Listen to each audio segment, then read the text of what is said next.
Grand Dialogue. Sigi Kafoba. Le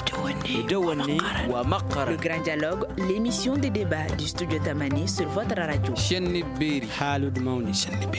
Kafoba. Le Grand Dialogue. Journée des casques bleus, la population partagée sur le maintien de la mission au Mali. 190 casques bleus ont perdu la vie au Mali du fait d'actes hostiles de 2013 à nos jours. Ce chiffre a été annoncé le 29 mai dernier lors de la journée mondiale des casques bleus. Cette journée intervient sur fond de contestations à Bamako et à l'intérieur du pays. Des civils exigent le départ des troupes de l'aménagement. Ces responsables déplorent les appels à la violence contre la mission. On en parle dans ce grand dialogue. Nos invités à Luseni Guindo du Centre d'analyse sur la gouvernance et la sécurité au Sahel, Daouda Kinda, politologue, et Dr Oumar Toumali Diallo, enseignant-chercheur à l'Université de sciences politiques et juridiques de Bamako, au téléphone. À la présentation, je suis Mranaki Lomaïga, invité auditeurs, téléspectateurs. Merci de nous avoir suivis sur 85 radio et 3 télévisions. Le Grand Dialogue.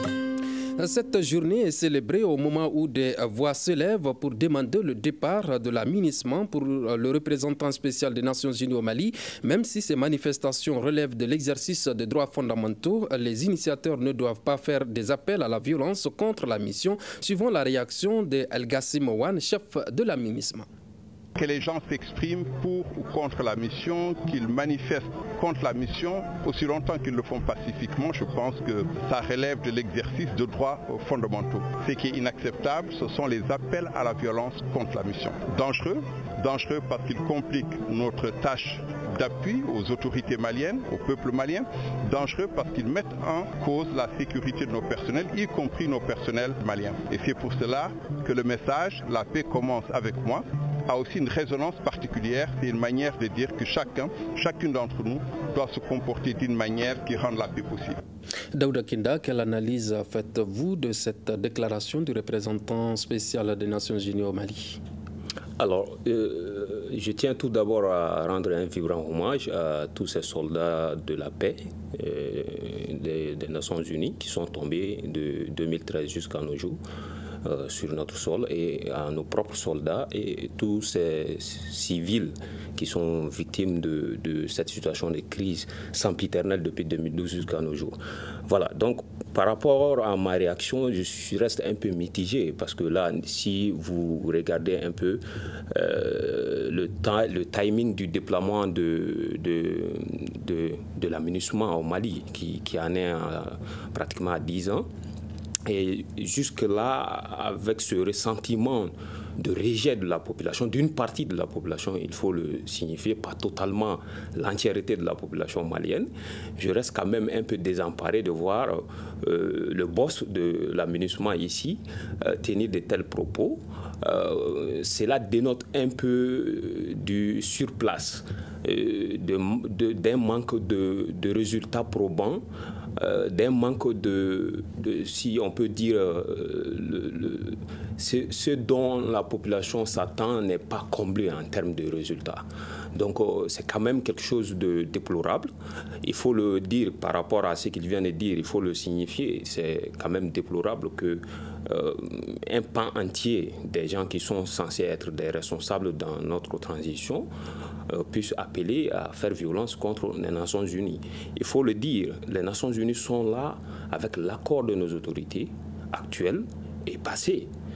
Chaque année, ce n'est pas pour rien qu'on renouvelle leur mandat.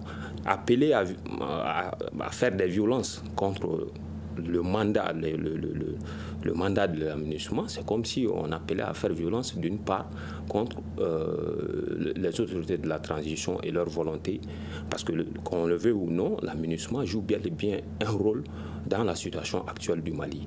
Elle l'a joué, elle continue à la jouer, malgré s'il y a des difficultés bien sûr qu'il faut corriger, mais cela n'empêche que sa présence est nécessaire actuellement dans notre pays. À Luseni, Daouda reste mitigé et désemparé suite aux propos du représentant du secrétaire général des Nations Unies. Et vous, quelle lecture faites-vous de cette déclaration que vous venez d'écouter? Oui, je dirais naturellement à toutes d'ailleurs que notre liberté commence là où commence celle des autres. Il faudrait quand même respecter cela. Nous sommes régis par les droits, non seulement des droits nationaux, mais aussi les droits humanitaires internationaux, qui garantissent tous les droits à la sécurité de la personne, de sa vie, de ses biens.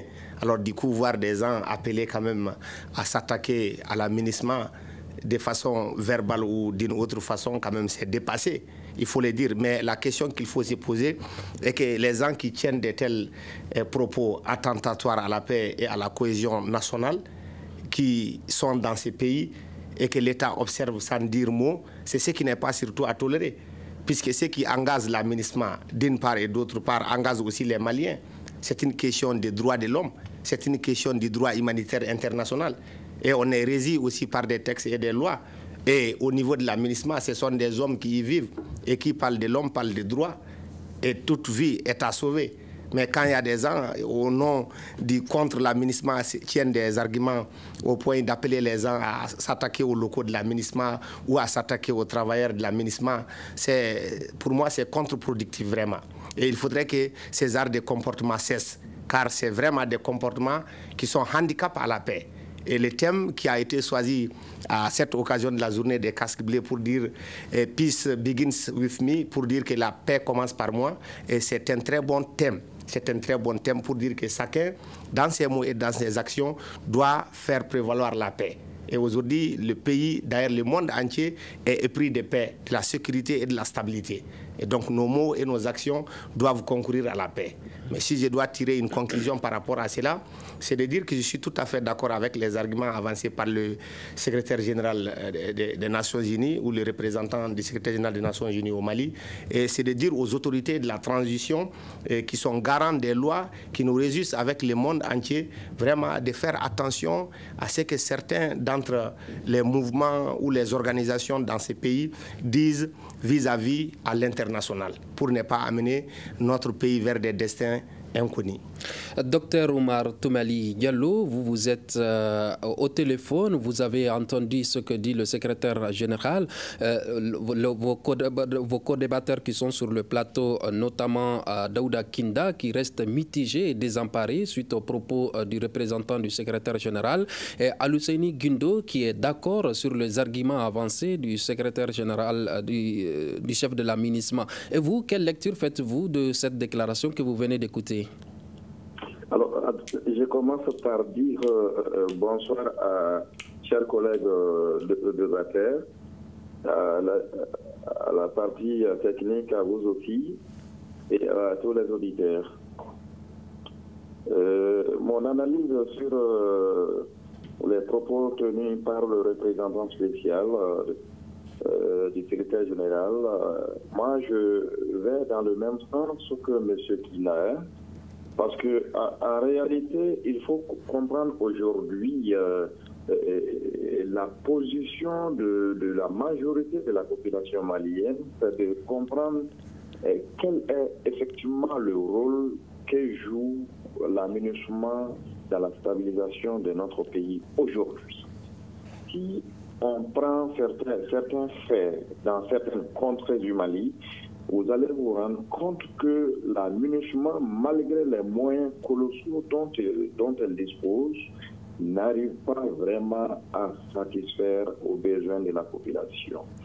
Une force d'interposition, oui, mais aujourd'hui, beaucoup sont ceux-là qui se posent la question, la France est partie, mais est-ce que l'aménagement ne fait pas, ou encore l'aménagement ne suit pas l'ordre de la France?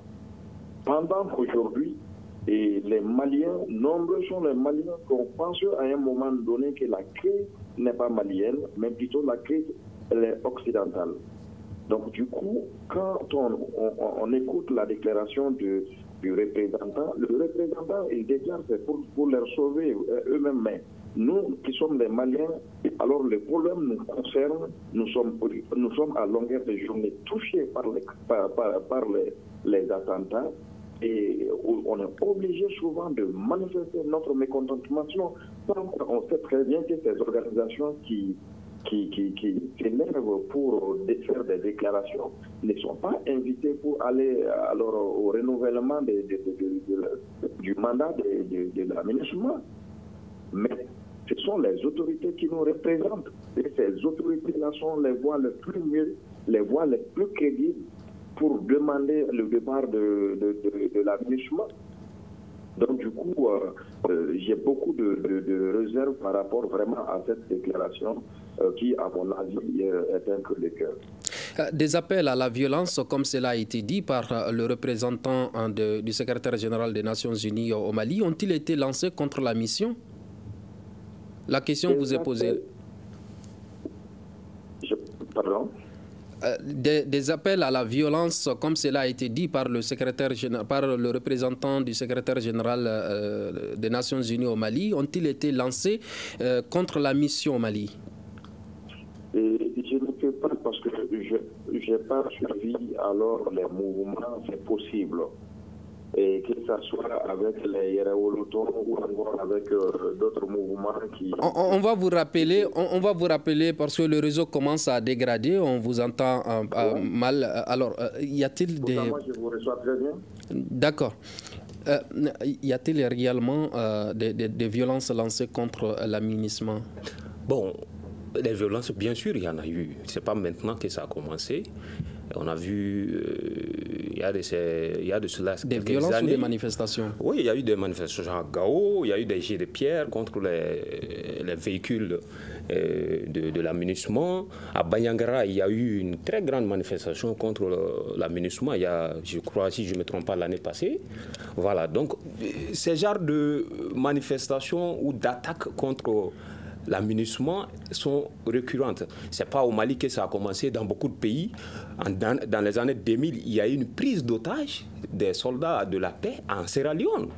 Ils ont été pris en otage. Donc la MINUSMA, ça dénote un peu de la taille de cette institution-là qui est les Nations Unies, de toutes les difficultés qu'elle trimballe depuis sa création en 1945 jusqu'à nos jours. Les gens oublient une chose, c'est que ce processus, ce mécanisme de maintien de la paix ne faisait même pas partie de la charte des Nations Unies à la base. C'est quelque chose qui a été innové dans les années 1956 avec la crise du canal de Suez.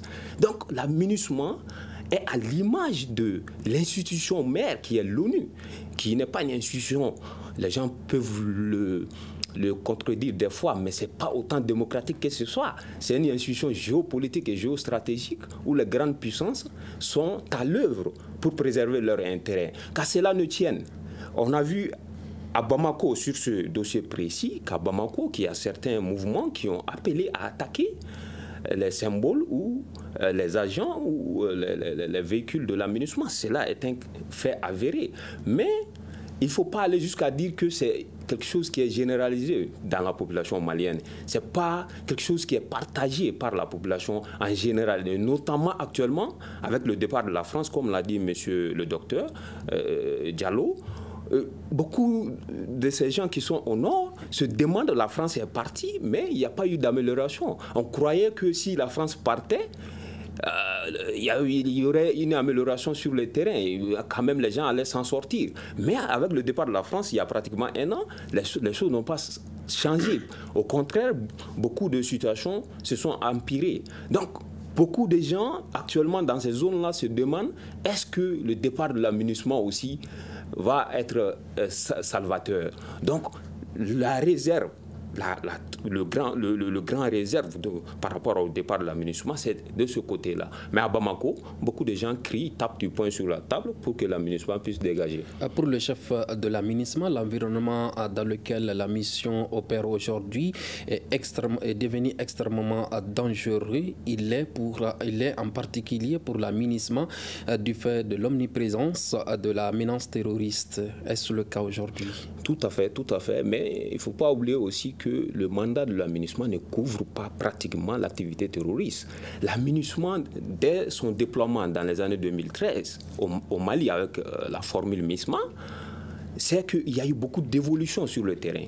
Le phénomène djihadiste à cette époque, c'est vrai, il y a eu l'occupation de Gao par Sandir et autres, mais le phénomène djihadiste n'était pas autant métastasé. Actuellement, les terroristes, notamment dans le Septentrion, dans la zone des 3 frontières, les terroristes ont le vent en poupe. C'est eux qui mènent la danse là-bas. La MINUSMA n'a pas ce mandat. D'où cet appel de beaucoup d'autres autorités, que ce soit les autorités maliennes ou que ce soit le président Macky Sall avant qu'il ne quitte la présidence de l'Union africaine.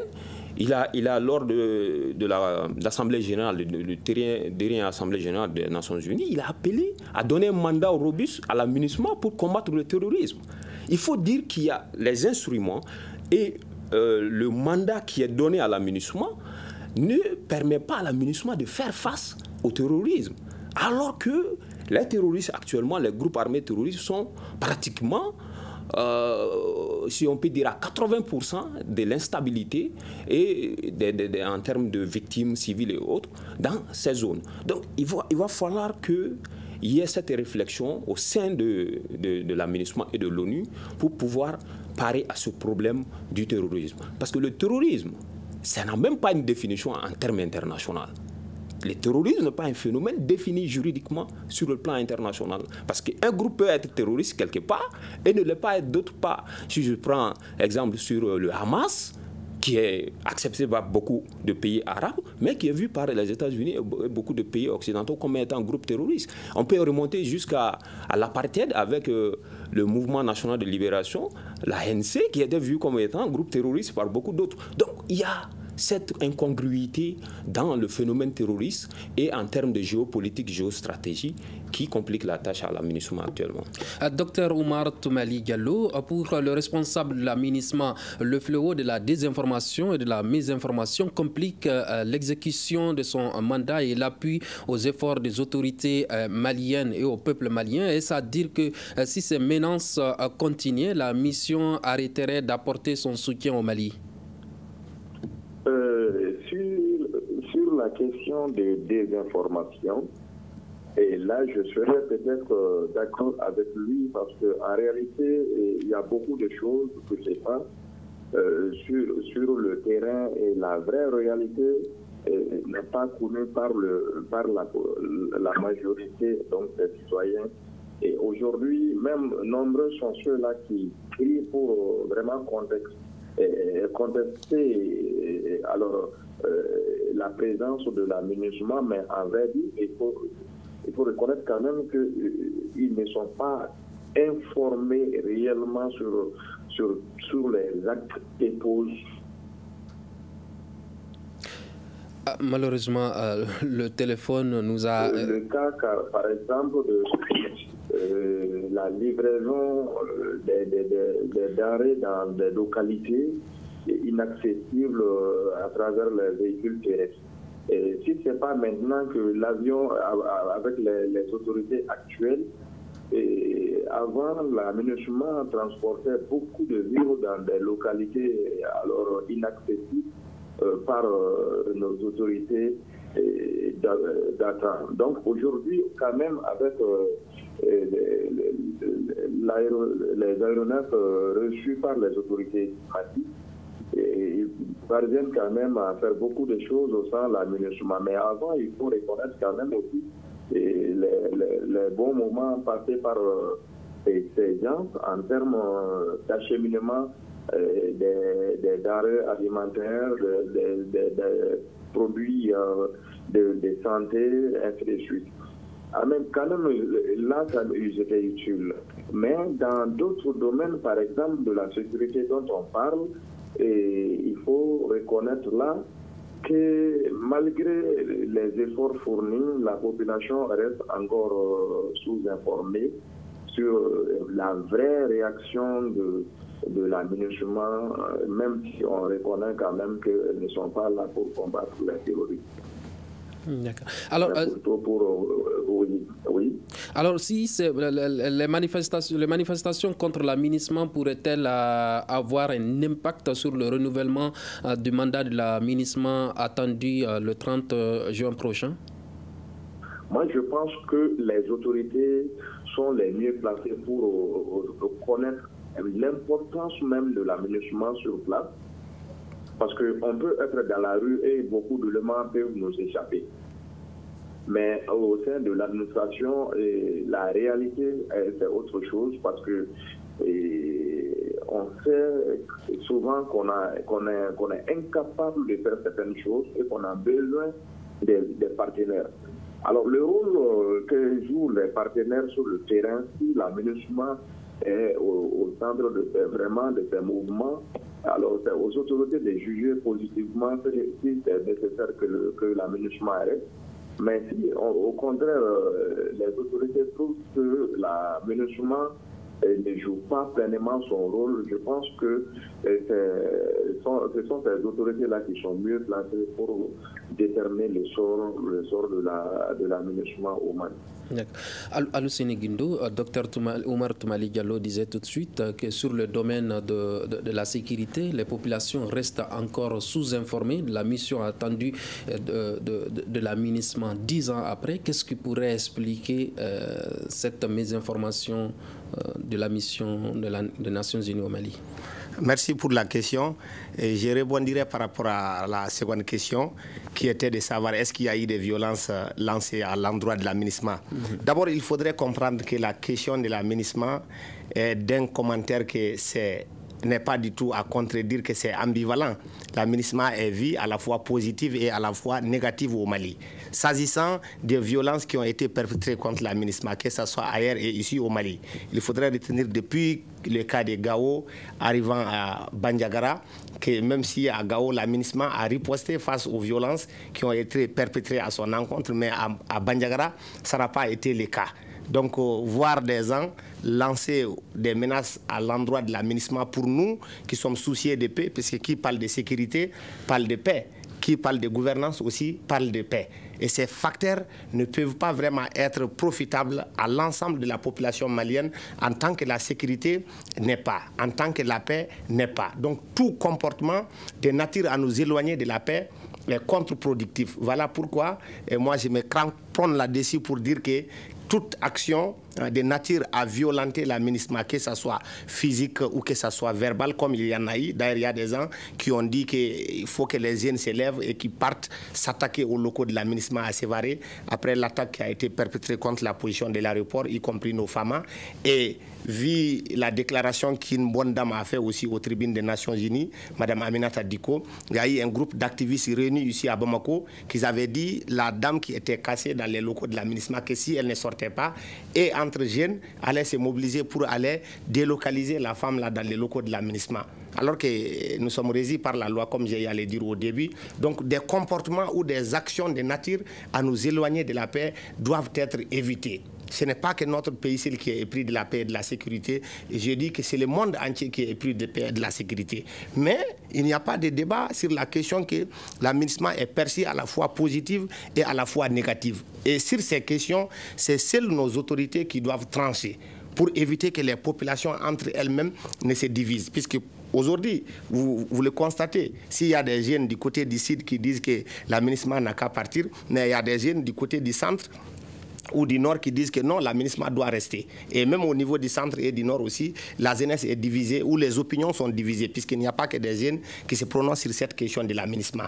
Donc c'est pour dire que nos autorités à un niveau doivent vraiment user de ce qui va dans l'intérêt supérieur de la nation, à dire que les actions qui sont contre-productives à la paix n'ont qu'à être cessées par qui de droit.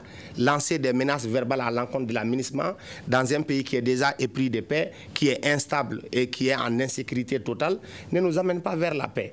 Ou appeler les gens à violenter les locaux de l'aménagement ou à s'attaquer aux locaux de l'aménagement, même si ça a été fait ailleurs, ça ne doit pas être fait ici. D'autant plus que nous sommes régis par des règles et qui sont édictées par des lois. Et autre chose, tout ce qu'on peut obtenir par la violence, moi je pense que naturellement on peut aussi l'obtenir par l'intelligence. S'il y a quelque chose qui ne sied pas avec les questions de l'aménagement ou les actions de l'aménagement, que les autorités qui sont les premiers garants à garantir la politique bénéfique au peuple malien se prononcent sur la question de l'aménagement par rapport à ce qui est bien ou à ce qui ne l'est pas. Maintenant, revenant à la question de la désinformation, c'est pour dire que la tâche est partagée. L'aménagement, comme le doyen a le dire, fait des actions humanitaires. D'ailleurs que d'autres prennent comme point pour dire ceux qui demandent le départ de l'aménagement n'ont qu'à mettre de l'eau dans leur bain, puisque l'aménagement emploie des jeunes quelque part. L'aménagement contribue aux actions humanitaires quelque part et même aux actions de développement à travers la construction des maisons des jeunes, des maisons des aînés et même les ponts qui ont été sabotés entre Sorobia ou Songo récemment dans la région de Bandiagara ont été réparés sur fond de la MINUSMA, y compris beaucoup d'autres volets d'assistance humanitaire, sanitaire, alimentaire, eau potable et autres volets que la MINUSMA joue pleinement en termes d'assistance humanitaire et sociale aux besoins des populations victimes des conflits dans ces zones-là. Et donc, cela revient à dire que autant par ces actions que la MINUSMA montre au peuple malien, qui est bien vu et d'ailleurs qui est sollicité et qui sont salutaires, il faut aussi que la MINUSMA informe à l'opinion publique nationale sur ce qui est de son mandat et sur ce qui sont de ses actions. Sans quoi, souvent d'autres qui, pour des agendas politiques ou qui, pour des agendas que l'on ne sait pas, vont se lever pour battre pavé et demander à ce que la MINUSMA quitte à travers des politiques ou des idées, qu'ils disent à la population malienne que la MINUSMA est là et la MINUSMA fait comme ci, comme ça, contre la paix, la MINUSMA est l'objet de tel et tel. Bon, s'ils le disent, pour nous, ce ne sont pas aussi le fait de se limiter à les dire par les verbes. Il faut montrer des documents comme quoi la MINUSMA est impliquée dans telle affaire mafieuse contre nos autorités ou contre notre armée. Mais ils ne le disent pas, mais ils sortent seulement pour haranguer la foule. Ah, si vous voyez que les lignes ne bougent pas, c'est parce que la MINUSMA qui est là. Docteur Oumar Toumali, c'est sur le plan sécuritaire que la MINUSMA n'est pas compris par les populations. D'où le problème. Évidemment, mais il n'y a pas que sur ce plan de la sécurité que la MINUSMA n'est pas comprise, puisque vous pouvez tomber sur d'autres dans ces zones, vous leur parlerez de la MINUSMA, ils vont vous dire, bon, et ils ne savent même pas. Et le problème dans les pays, c'est que l'opinion publique, d'une part, est prise en otage par quelques individus ou par quelques organismes qui, pour une question de oui ou de non, battent pavé, souvent pour des questions qui n'intéressent pas même le pays. Par exemple, aujourd'hui, s'il revenait à dire que la MINUSMA n'a qu'à quitter le Mali, ça ne revient pas à quelques groupes de battre pavés ou de descendre dans les rues pour dire que la MINUSMA n'a qu'à aller. L'argent qu'on met dans ces manifestations à Bamako peut faire combien de forages au centre pour des populations épris de paix et de stabilité. Donc, ce sont les autorités qui doivent se prononcer sur ces arts de questions d'intérêt public au point d'éviter à ce que les filles et les fils du Mali ne s'opposent. Donc, si vous voulez vous limiter à la seule question de dire que c'est sur l'aspect sécuritaire que la question de la MINUSMA n'est pas comprise, non, c'est sur beaucoup d'autres aspects que la MINUSMA n'est pas comprise, dont les explications par rapport à ce que fait la MINUSMA doivent être expliqué par les autorités maliennes et y compris par la MINUSMA elle-même, au point de ne pas laisser les populations être prises en otage par quelques individus qui ont des agendas qui ne disent pas leur nom, qui disent que ce qui est admissible ne l'est pas ou ce qui n'est pas admissible l'est. Donc ça aussi, le pays vit ce problème de nos jours. Ces menaces contre la MINUSMA auront-elles un impact sur le renouvellement de la mission ? Bon, cette question, je crois que nos autorités sont mieux placées à la répondre. Mais je dirais que tout simplement, il faudrait éviter des comportements de nature à nous éloigner de la paix, puisque ça n'est pas du tout productif. Et notre pays, dans cette situation, n'en a pas besoin. D'accord. Ces manifestations contre la MINUSMA auront-elles un impact négatif sur la mission ? Bon, je pense pas. A priori, ces manifestations quand même sont minoritaires, comme je l'ai bien dit. Mais il ne faut pas oublier aussi l'impact médiatique que ces manifestations peuvent avoir sur la population malienne en vase clos. De façon interne, ça peut amener beaucoup à se dire, vous savez, comme vous l'avez mentionné, la mésinformation qui est différente de la désinformation a beaucoup de terrains fertiles devant elle actuellement dans ce pays. Ça peut changer, je sais pas, l'analyse que le Malien lambda a de cette mission. Cela va m'amener un peu à faire un peu de table rase pour essayer de camper un peu le rôle réel de la MINUSMA. Beaucoup ne le savent pas. Il a parlé d'information, d'informer les gens par rapport à ce que c'est que la MINUSMA, ce que c'est qu'une opération de maintien de la paix. Les gens ne savent pas. La MINUSMA ne se substitue pas à l'État. Le plus gros travail sur le terrain en termes de sécurité, comme vous l'avez si bien dit, le docteur Diallo l'a dit, la MINUSMA, son rôle n'est pas sécuritaire. La MINUSMA a deux rôles par rapport au renouvellement de son mandat de l'année passée, le 29 juin 2022. Ces deux rôles principaux. Le premier rôle, c'est de mettre les conditions en place pour l'application de l'accord de paix. Ça, c'est un. Secondo, c'est d'aider l'État à retourner, c'est-à-dire le retour de l'administration dans les lieux où l'administration n'existe plus depuis le début de la crise. C'est aussi un rôle subsidiaire, dans ce sens, à protéger les civils. Maintenant, si les gens prennent le temps d'aller lire ce mandat-là, vous verrez bien... Mais comment l'aménagement peut protéger les civils alors que l'aménagement ne peut pas se protéger elle-même? Aider l'État à protéger les civils, aider l'État au retour de l'administration dans les zones où l'administration n'existe pas. Ce n'est pas à l'aménagement de le faire, mais d'aider, d'accompagner l'État dans ce sens. Et cela est bel et bien mentionné dans le mandat. Le rôle principal revient à l'État de protéger les civils au respect des droits de l'homme et à mettre en place une politique générale de développement des zones du centre et du nord. C'est ça le mandat de l'aménagement. L'aménagement n'a qu'un rôle d'accompagnement. Et ce rôle d'accompagnement avec d'autres partenaires, parce que les gens pensent que l'aménagement agit seul. L'aménagement est là, mais il y a beaucoup d'autres acteurs qui l'accompagnent. Notamment, il y avait l'UITM, il y avait l'Union européenne, il y avait Barkhane. En termes de logistique, en termes de tactique, en termes d'occupation de terrain, toutes ces structures, tous ces partenaires aidaient l'aménagement. Mais avec leur départ, l'aménagement se trouve désemparé. Là où j'ai dit, ce n'est pas ces manifestations qui peuvent, je sais pas, impacter sur le renouvellement du mandat, mais on doit se demander, est-ce que le fait que le Mali ne s'entend plus avec la France, le UTM veut dégager tous ses partenaires, l'Allemagne veut partir, alors que c'est ces partenaires qui financent, en termes de financement même des Nations Unies en globalité, la France est 5e financier, les États-Unis 1er financier, l'Allemagne est 3e financier. Donc, on se demande, avec le départ de ces gens, est-ce que l'aménagement ne serait pas un peu décapité dans ce sens, en termes de mobilité, en termes d'efficacité sur le terrain. Maintenant, si on en vient à la désinformation, il ne faut pas oublier que cette histoire de désinformation par rapport au rôle de l'aménagement est une épine dans le pied, non seulement de l'ONU, mais de beaucoup d'autres partenaires du Mali.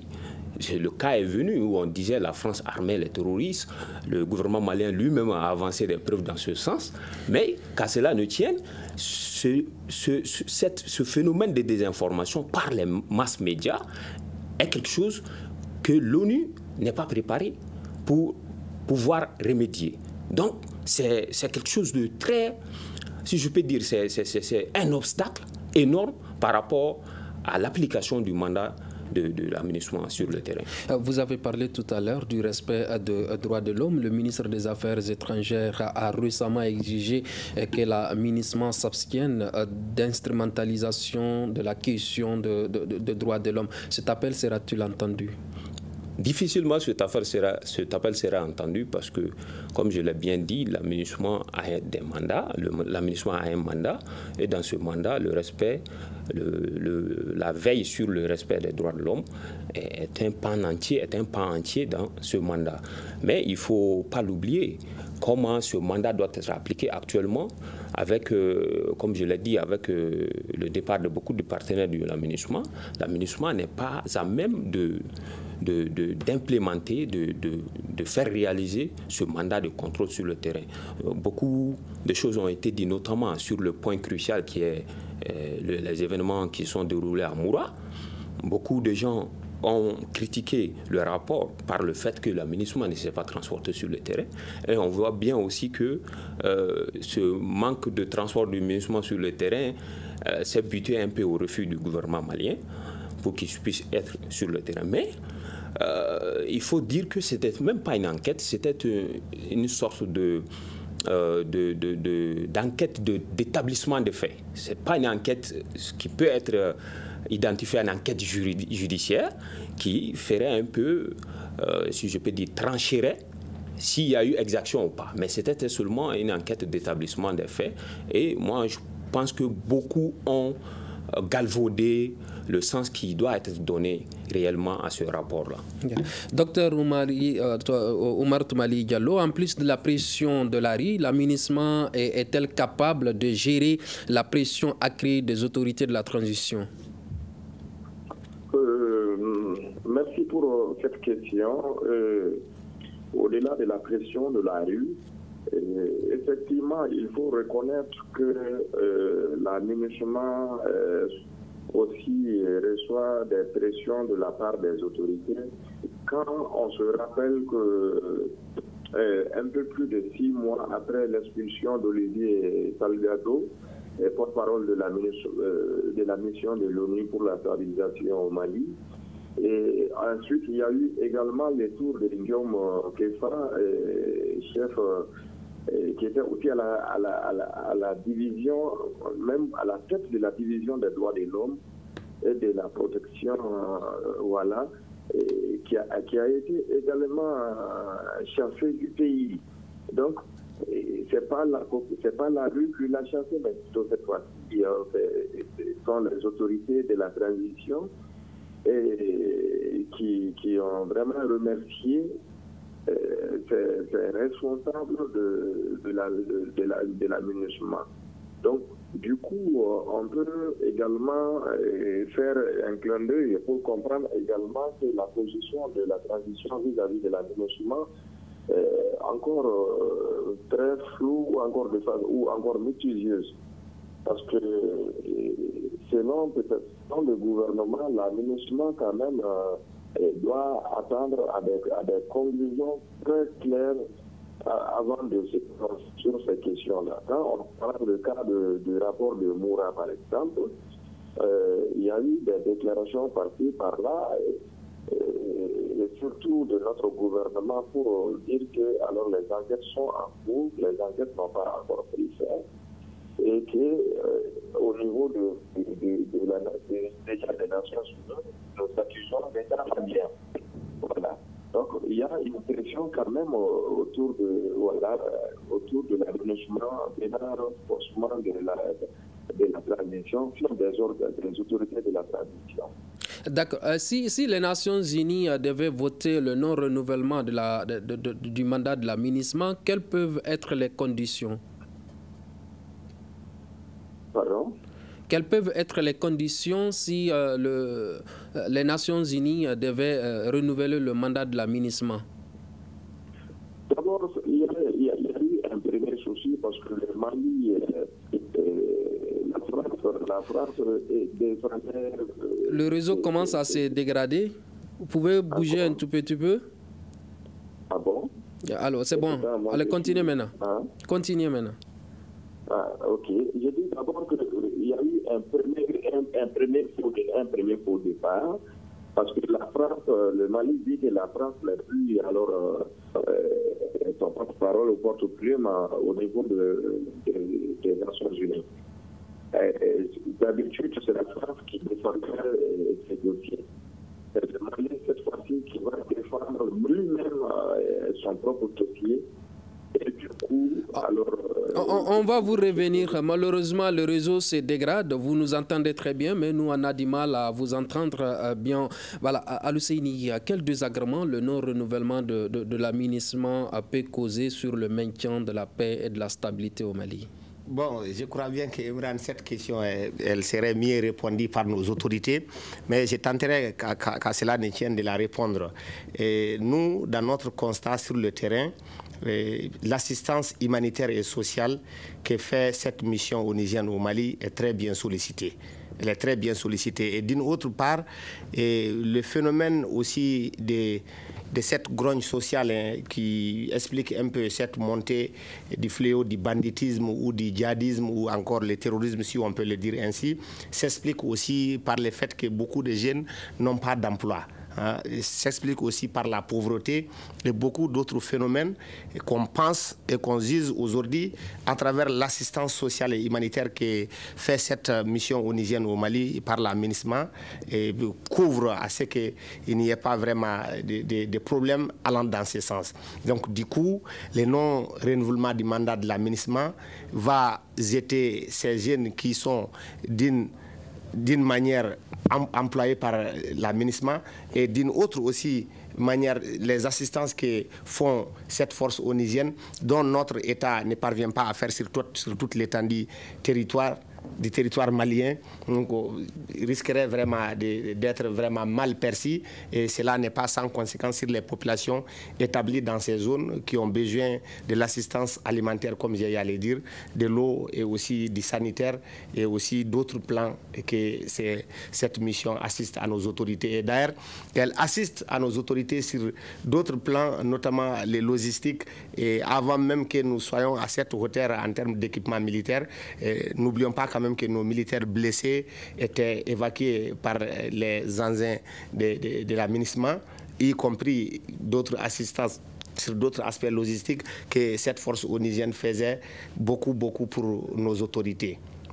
Que faut-il craindre si l'aménagement venait de partir? Donc il faudrait craindre ces vides-là. C'est vide en termes d'assistance sociale et en termes d'assistance humanitaire et même en termes d'assistance gouvernementale que l'aménagement apporte à nos autorités, qui n'est pas du tout cassé. Et surtout, à ne pas se voler la face que nous sommes dans un monde interdépendant. Aujourd'hui, aucune nation ne se suffit à elle-même. L'interconnexion, l'interdépendance entre les pays, entre les nations, est vraiment n'est pas à discuter, il faut le dire. Et sur des questions géostratégiques, l'aménagement, même si elle ne sera pas là, il faudrait comprendre qu'avec d'autres pays qui sont dans cette organisation, qui ont aussi des intérêts au Mali, ne resteront pas en marge de cette conséquence aussi. Donc du coup, penser au renouvellement du mandat de l'aménagement ou à ce qu'elle reste ici, moi je pense que c'est l'option la plus favorable qu'elle soit défavorable. D'accord. Daouda Kinda, que peut être l'apport de groupes armés dans cette situation, de groupes armés signataires notamment de l'accord pour la paix et la réconciliation, dans cette situation de l'aménagement, du maintien ou non de l'aménagement? Bon, je crois qu'eux, ils sont positifs par rapport au maintien de l'aménagement. C'est que si on s'en tient à leur déclaration officielle, parce que le rôle principal, comme je l'ai dit tantôt, de l'aménagement, c'est surtout de veiller à l'application de l'accord. Et on sait que ces groupes armés, je parle des groupes armés issus de l'ex-rébellion au nord, eux, ils sont dans la lignée de l'application de l'accord d'Alger, principalement. Il ne faut pas l'oublier, cet accord à toute une sorte d'armada de réformes institutionnelles en termes de référendum constitutionnel, en termes de plus grande liberté donnée à ces régions du Nord pour qu'ils puissent décider de leur sort. Je crois que eux, leur rôle, surtout en termes de faciliter un peu le travail de l'aménagement, c'est surtout de se plier au terme de l'accord d'Alger. D'accord. Cette émission tend vers sa fin. On me signale qu'il lui reste 3 minutes. Comment concilier les deux positions selon vous? Comment concilier les deux positions? Notamment celui du Mali et de l'aménagement. Il ne doit même pas avoir d'opposition parce que, comme on l'a dit, l'aménagement est là parce que les autorités maliennes l'ont accepté. Comment les concilier? Il va falloir que chacun joue franc jeu. Il y a une rupture de confiance entre les deux camps alors qu'il ne doit pas avoir de ces deux camps dans cette situation. Il faut que le gouvernement malien joue de la réelle politique, que le gouvernement malien, là où elle peut accompagner l'aménagement, là où elle peut aider l'aménagement à faciliter le travail, notamment sur le dossier de la désinformation, beaucoup de ces médias peuvent être soumis à des sanctions judiciaires pour que la désinformation puisse cesser. Ça, ce n'est qu'un exemple. Docteur Oumar Toumali Diallo, comment concilier les deux positions, notamment du gouvernement et de l'aménagement? Là où nous sommes, c'est très difficile de dire que le gouvernement malien va essayer de partager avec quelqu'un d'autre. Parce qu'aujourd'hui, les gouvernements maliens, quand l'autre parle d'une situation géopolitique, géostratégique, et c'est ce qu'aujourd'hui on voit sur le terrain, parce que pour les autorités de la transition, il faut comprendre aujourd'hui que les partenaires qu'ils avaient avant et que les partenaires qui sont là aujourd'hui, c'est deux partenaires différents et qu'aujourd'hui, ils ont dégagé 3 principes. Que tu sois alors malien ou encore un partenaire venant pour appuyer le Mali, tu dois quand même te retrouver dans ces 3 principes. fondamentaux. À défaut de cela, tu ne peux pas être avec la transition. Donc du coup, si l'aménagement ne se voit pas logé dans ces principes, ça va être très compliqué pour l'aménagement de conjuguer les mêmes verbes que les autorités de la transition. D'accord. Ils sont obligés d'aller dans la ligne directive des autorités de la transition. D'accord. Al-Husseini, en 30 secondes, comment concilier les deux positions? Moi, je dirais pour concilier les deux positions, il faut éviter à laisser que la question de l'aménagement soit gérée par la rue au Mali ici. Les autorités sont bien placées à savoir ce qu'est l'aménagement pour le Mali et ce qu'elle ne l'est pas. Donc s'il y a des points sur lesquels elles peuvent aller ensemble, alors que les deux forces aillent ensemble dans ce sens. Et s'il y a des points sur lesquels elles ne peuvent pas aussi séminer, que cela soit dit et que chacun respecte la zone de tampon. D'accord, que chacun respecte la zone de tampon. C'est sur ce mot de Al-Husseini Guindo que prend fin ce grand dialogue qui réfléchit sur la journée des casques bleus, la population partagée sur le maintien de la mission au Mali. Et nous étions avec Al-Husseini Guindo du Centre d'analyse sur la gouvernance et la sécurité au Sahel, Daouda Kinda, politologue, Dr Omar Toumali Diallo, enseignant-chercheur à l'Université de sciences politiques et juridiques de Bamako. À la présentation, je suis Imrana Kilomaïga. Ce débat a été coordonné par Mariam Maïga. À la régie vidéo et mise en onde, Mamadi Keïta et Fili Dambélé. Merci de l'avoir suivi. À demain pour un autre débat.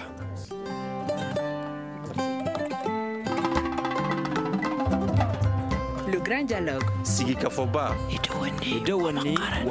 Le Grand Dialogue, l'émission des débats du studio Tamani sur votre radio. Le Grand Dialogue.